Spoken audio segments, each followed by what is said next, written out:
it's Samu Sarka here, and we have finally got the time to start producing these driving tip videos for you guys.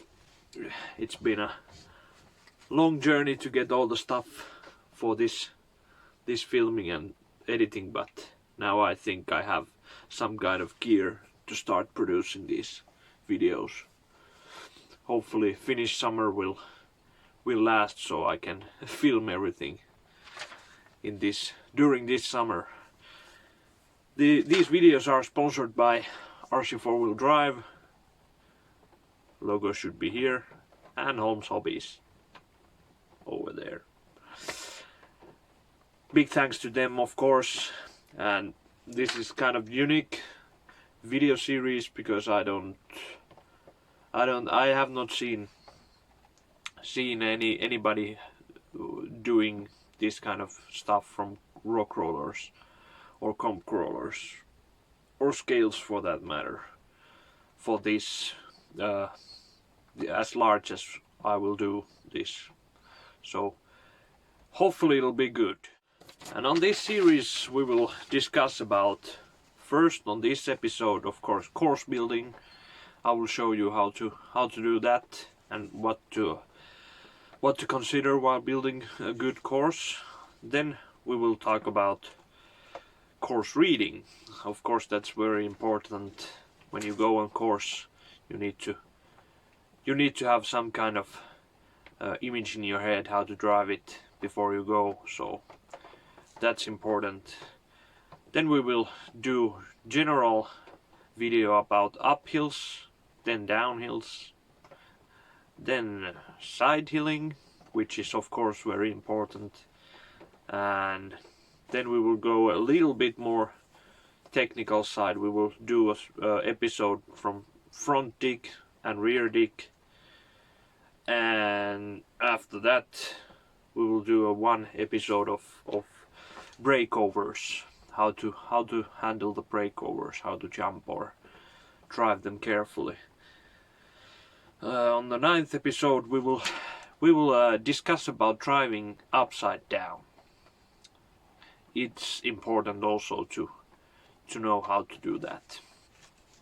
And on the last episode, which is we will talk about time management, that's very, very important, of course, and that's tough one to explain or make clear how to manage time properly.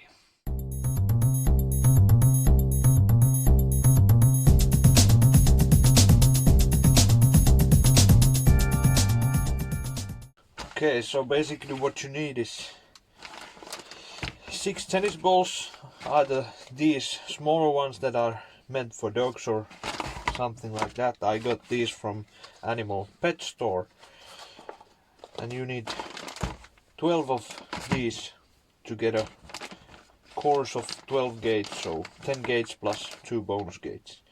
Otherwise you can go to your local tennis hall to get some used balls, but they are slightly bigger than these. Then you need either iron saw or some kind of a knife to cut them in half, and then you need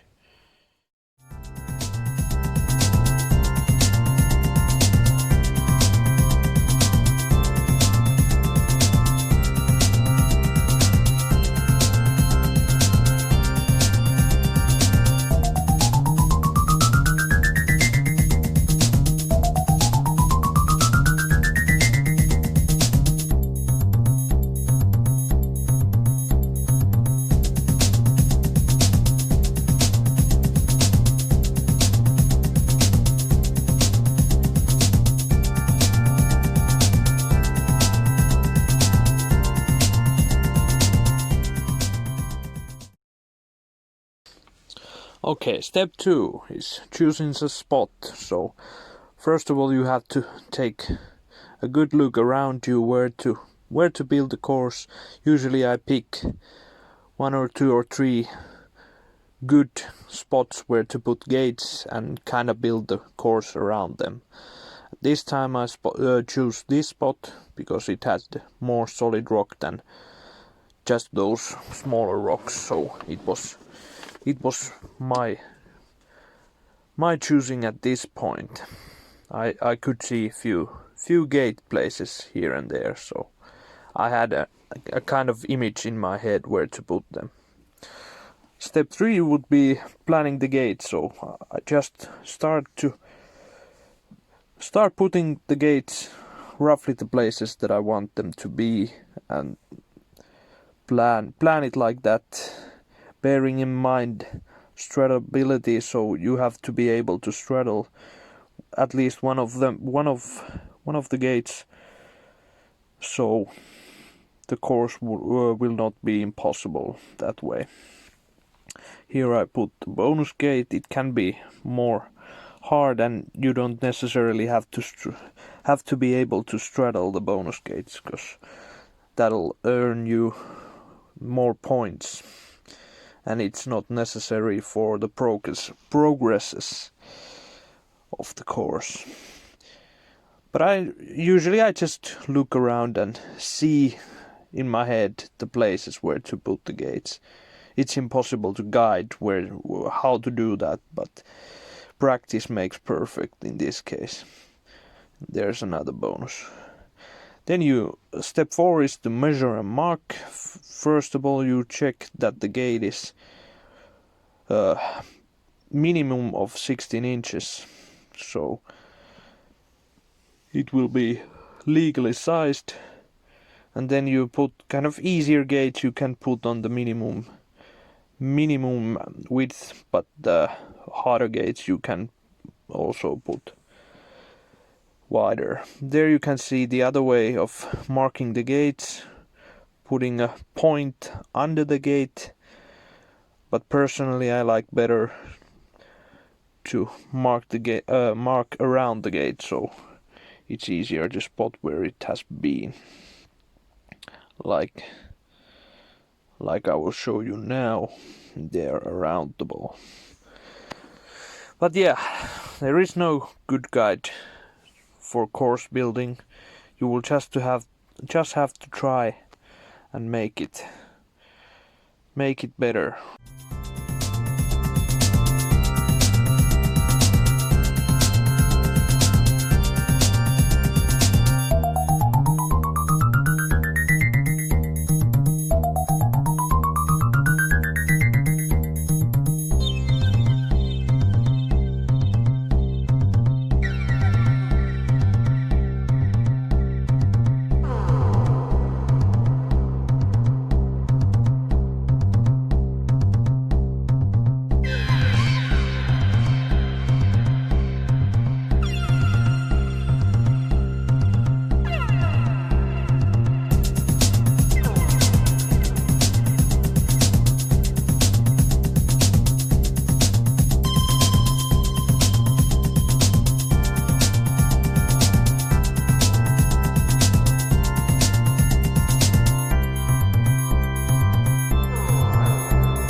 toimii